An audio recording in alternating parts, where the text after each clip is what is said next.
I'm saying hello today from the Canadian Canoe Museum in Peterborough, Ontario. Very, very interesting and educational place. And John Summers here, the general manager of the museum, is going to give me an explanation of some of the basic types of canoes that we see here. The way you make your canoe depends on a few things. It depends on what you'd like to do with it, what kind of water. You want to use it on big, small, lake, river, ocean, fast, slow. It also depends on where you are and what materials you have to work with. And you can slice that up a number of ways, but one of the basic forms, and these are all forms I should say right away, nobody invented these.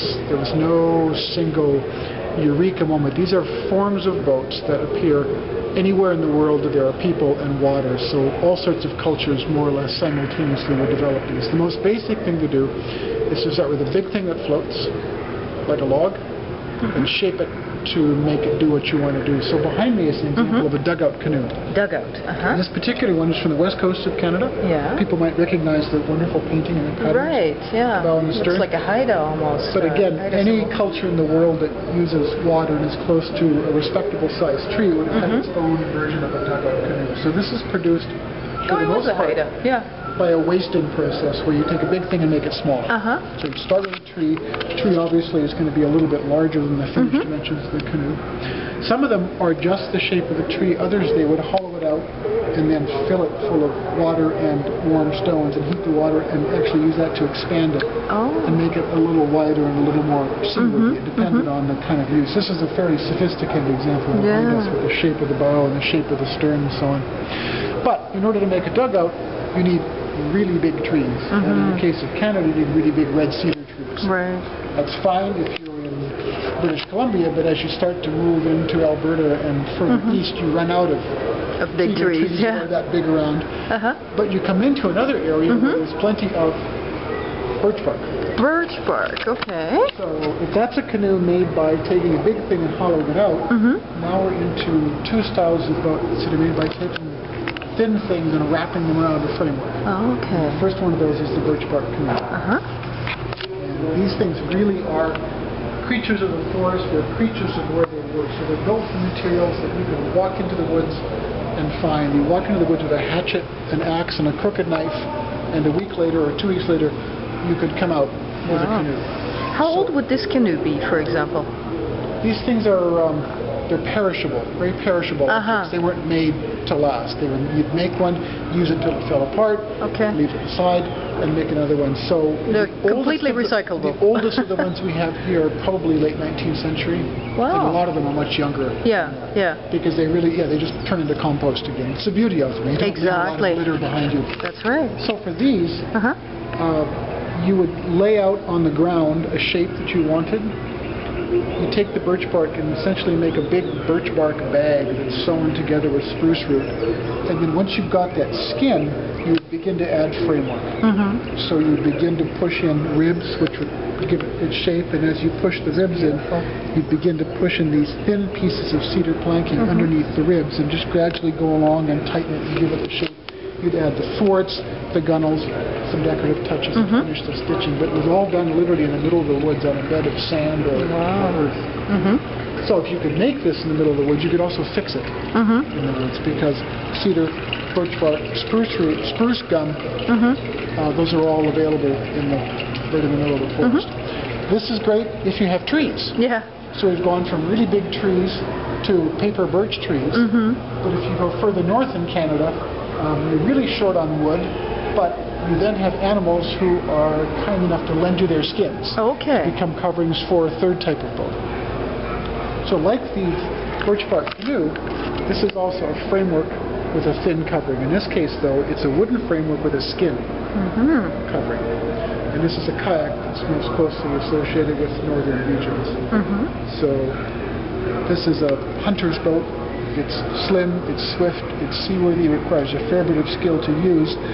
Many of these boats are fairly old because you would build a frame, like you had in the back. That's the frame. It's a complete kayak frame, and then you would skin it. As the skin wore out, you would simply put a new skin on, but you put it on the same frame. On the same frame. So there's a bit more of a, these are more like people, you know, we have most of us have a spine and ribs and bones Yes. that last us through our whole life. That's right. The rest of us comes and goes.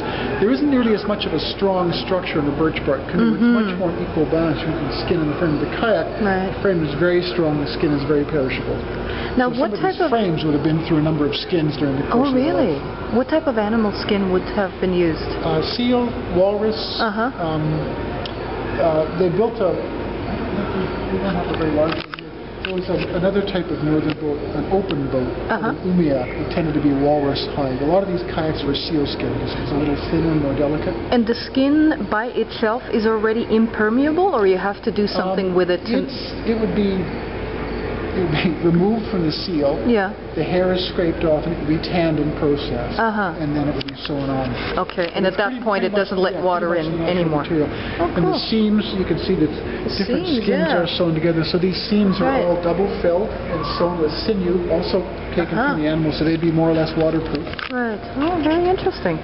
But made of very small pieces of wood because you're dealing mainly with driftwood up there that washes up on the beach, or very small, very scrubby trees. So nothing like a big red cedar, or not even anything like a tree big enough to get a 8-foot or 12-foot long sheet of birch bark from. So in each case, local materials, local needs produces a particular type of...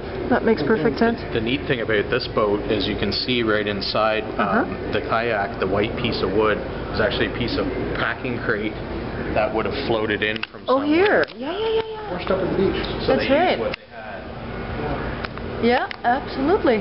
I guess they got pretty creative in terms of what's usable and how it can be built in. Great. Wonderful. And you were saying some of these canoes later on sort of were developed in other ways by European settlers and got transformed. These are all work boats. You built this to move your family, engage in trade, carry out warfare, travel from one place to another. By and large, nobody was building boats to go on the water for fun. The whole go in the water for fun thing starts a bit later in the middle of the 19th century. Okay. As areas like the Kawarthas here, like Muskoka, like the Adirondacks, begin to get opened up for recreation. Build a railroad, build a couple of hotels, people start to go there to get away from the city, start to go hunting and fishing and go out in the woods for sport, and all of a sudden there's a need for a boat in which to do that. Boats, so people look back to the native boats that were all around them and began to adapt them. And in the case of the kayak, for instance, a man named John McGregor, who was a Scottish Army officer, who had traveled quite widely in North America, including up north, had seen kayaks when he was over here. So he went back to Europe, went to a boat builder in Europe, in the UK, and had him build a kind of heavier, stronger oak version of a kayak. And he built a little tiny canoe, and he called it a canoe, but he used it with a double-bladed kayak paddle. He called it a double paddle canoe. He built this little boat and did something that really nobody else had done before, which was to start paddling for pleasure. And I don't mean around the pond, I mean like 2,000 miles through Europe and the Baltic in this little tiny boat. And people thought he was out of his mind. I would think so, People didn't travel. You traveled in a ship with a crew or something else. If you traveled at all.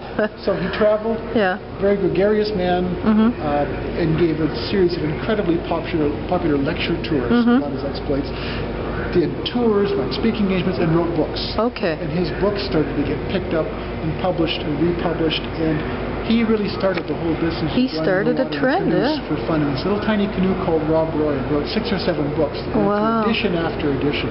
And by the 1880s, you get people forming canoe clubs, building clubhouses, having annual regattas, and so on. And so a whole new generation of canoe building got going from boats that weren't, for the most part, built one by one like these, but were made in a much more manufactured setting. So you'd have a company that built them, they would issue catalogs, they would advertise, people would order them, and it's much more like the way people sell cars nowadays than it was these, which were just made one at a time by their users. So this is sort of making that was much more like manufacturing. So Very if you go interesting. downstairs, I can show you a couple of these books. Sounds good. Great. Thank you.